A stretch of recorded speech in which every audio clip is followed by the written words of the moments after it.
Welcome to an overview by Strategic Networks Group.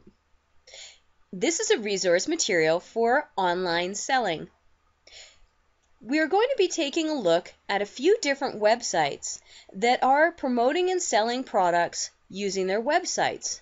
We'll take a look at some of the different elements within each website in an accelerating sense, starting out with a fairly basic, good, solid website that's describing the product well and sharing it with potential customers, through to one that is using more complex tools on their website. So let's take a look here at Endless River. They have a great little site going here. We can see right away what it is they're doing.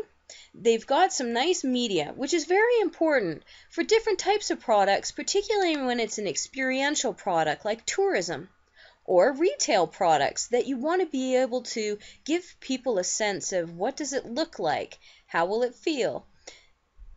Pictures, movies, even sound are great for that.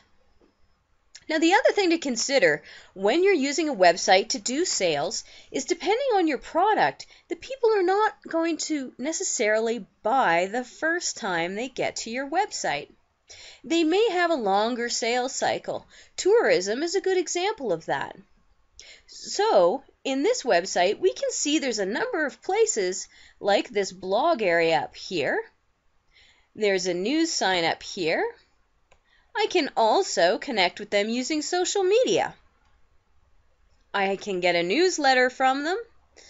And what this does is it allows the tour operator to create a relationship with me as a shopper. That way, when it is time for me to actually go whitewater rafting as a shopper, I'm hopefully going to come back to this website because I'm connected to it in a number of different ways. Now, the other thing that's very important is to make it clear for shoppers where the products are on the website and what the main product areas contain. So in this case, they have whitewater rafting, international trips, fly fishing, kayaking. We also have pages about what makes this company unique and how to get a hold of this company. And they do have a little store attached to this as well. So when it comes time to actually take a look at the product more closely, let's go ahead and pick whitewater rafting. When I get to this section of the website as a shopper, I can see that there's a number of different trips available to me. I can see what the class types are, and if I'm a rafter, I understand pretty well what that is. However, maybe I have some questions, and here they've provided frequently asked questions, which is great. Because remember, your website is acting like a sales staff person for you. It should be able to explain very clearly what to expect when I'm on this trip. What's it about?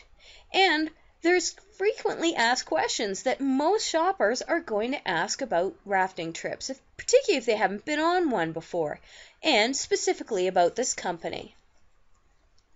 What this does is it allows the shoppers to self-educate a fair bit. Again, not every product is going to sell online without the owner of the company being contacted or a live person from the company being contacted. This is typical of a high-priced product or a complex sale.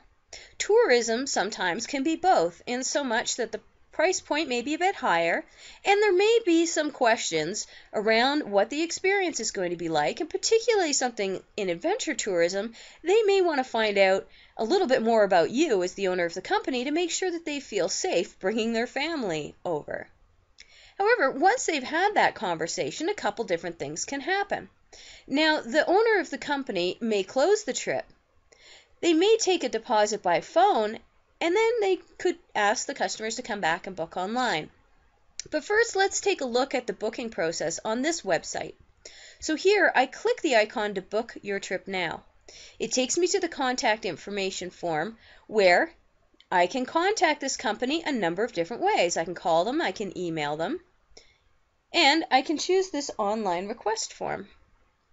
Now, the distinction here is I'm going to be asked to enter my name, my email address, and a bit of other information, and this company is going to contact me back. So at this point, I'm not actually paying for the trip. So there's a level of online marketing and working towards a sale on this website. However, they're not actually completing the payment processing. So let's take a look at the next step. Now they do have a cart, but they're not paying. So let's go to Everglade, another water-based tour. Again, we can see they have a number of different tours available to their clients. So let's pick their kayaking product. I can see some information about the kayaking, and I have the option to book now. So when I click to book now, this is a slightly different experience in so much that I can choose the number of people that are going on this trip, and I can choose a date range of when I want to go. Now, this is a tourism example. In a retail example, it could be sizes, it could be colors, it could be a variety of different things that is going to help refine what it is that the customer is purchasing.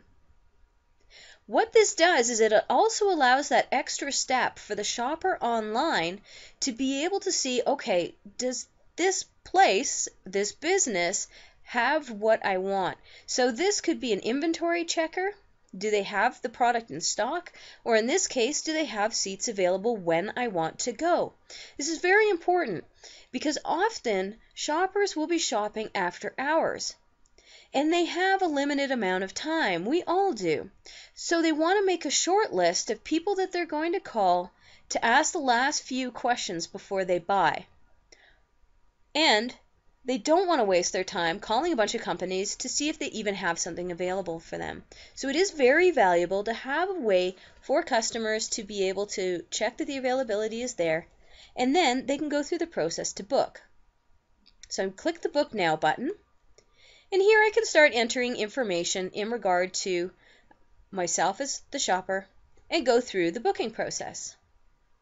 So that's one level beyond what we looked at previously. Now let's take a look at one more site that is using even more online tools to help convert a looker on the website to a booker.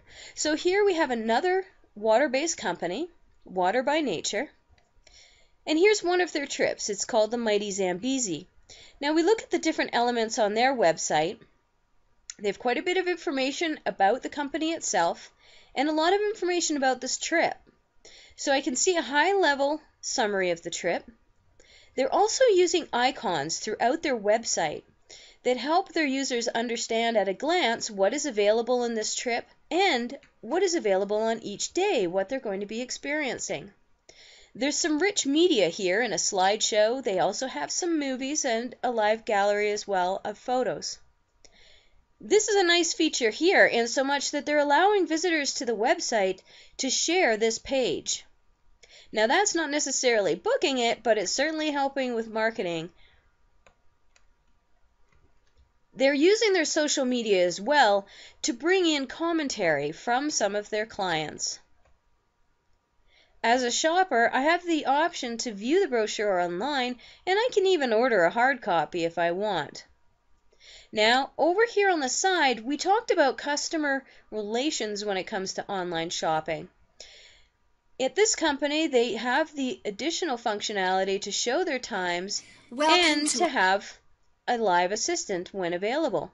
So as a shopper, I'm going to close that because it's a little distracting, but as a shopper, I could go on there and I can chat in real time by typing with someone at this company.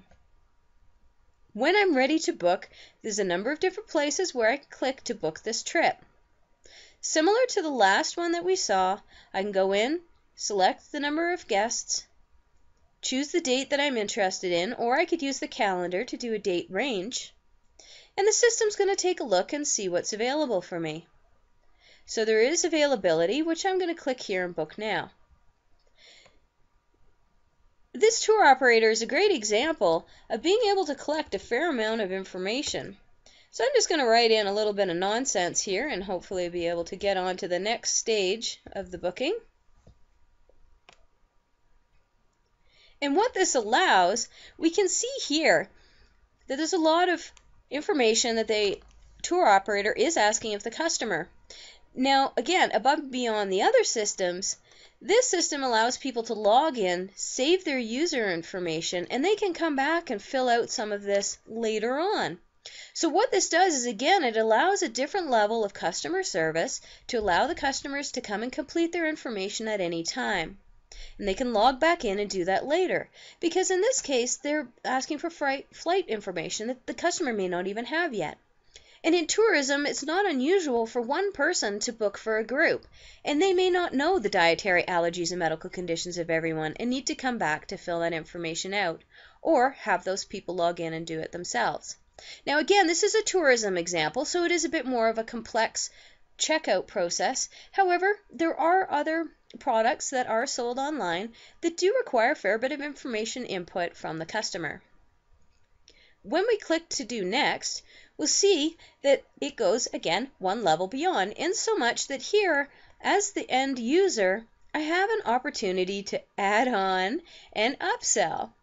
So I've bought my base trip, and now the tour operator is saying, hey, we can add a lion encounter to that. Let's do an elephant walk. And we can go right down here to products. So here they've got a spectacle retainer. So perhaps I've decided I hadn't thought about this. Well, I don't want to lose my glasses. I want one of those. So I'm going to add that, and I'm going to click next. So again, this process is collecting data for the tour operator. What this does is it also helps to save time. So for the tour operator, it allows the end user to go in and fill all this data in. You can imagine how much time this actually saves the tour operator versus being on the phone, writing all this information down, possibly copying and pasting it into another database system. In this case, it's the end user, the shopper, that's filling this information out. And you know what? They don't mind, because they want a good experience. They want it customized to them, so they don't mind filling out information like this, particularly if they can come and do it whenever they want. The other thing that this provides as a benefit is there's a lot less data entry error, because it's only being entered once and it's being entered by the customer. So hopefully there's not information that's being missed. So this is a very high-level overview. Now from here, I would enter credit card information.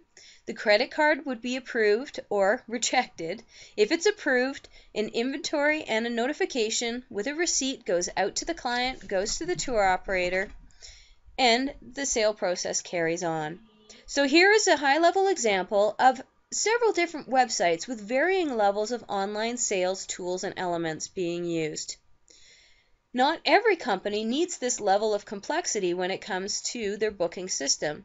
However, if you do have complex inventory, you have a larger company with a lot of volume, take a look at how much time is being spent on some of these stages of the sale. If you're doing thousands of sales a year and you're saving yourself or your staff time 15 minutes, half an hour, that really adds up, and you can reinvest that time into higher value jobs within the company versus just manual data entry. So hopefully this has been helpful. Please take a look at the rest of the resources in this best practices website, and we hope you enjoy the benefits of online sales.